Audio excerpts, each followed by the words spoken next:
Смерць Макея. Усё ж трагічны збег абставінаў ці нешта іншае. Ужо гучалі версіі пра праблемы з сэрцам і пра самагубства, а цяпер беларускі палітык Александр Міленкевіч у перадачы Радыё Свабода агучыў версію, што гэта ўвогуле магло быць забойства. Сярод версій смерці Макея я фактычна упэўнены, што яго магла забіць Расія, таму што самым галоўным ворагам для Расіі у реализации замежной политики Беларуси был менавіта Макей.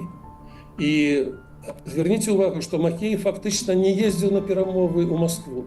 И он ездил по всему Заходу, по всех суседях, а в Москву на перамовы заўсёды ездил Лукашенко. В Москве вельмі не любили Макея и правильно рабили, потому что он был за незалежность, а для России самая галоўная беда – это незалежность нашей краины, самастойнасць краины.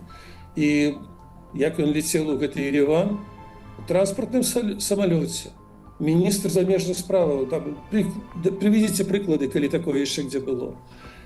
Я этого не знаю, может, мы ніколі не даведаемся, але, ведаеце, столькі ўжо выпадкаў ёсць, калі Россия расправлялась со своими оппонентами, а Макей, я докладно знаю, был для России ворог номер 1 у Беларуси, менавіта со своей незалежніцкай пазіцыі. Нагадаем, што міністр замежных спраў Беларусі Владзімір Макей раптоўна сканаў у сваім доме ў Драздах 26 лістапада 22 года. Яму было ўсяго толькі 64 гады. На развітанне з ім прыязджаў нават асабіста Лукашенка, што само па сабе вельмі рэдкая гісторыя. З таго часу прайшло ўжо больш за 2 гады, але ані беларускія ўлады, ані ўдава Макея актрыса Вера Палякова ніколі не агучвалі прычыну смерці міністра.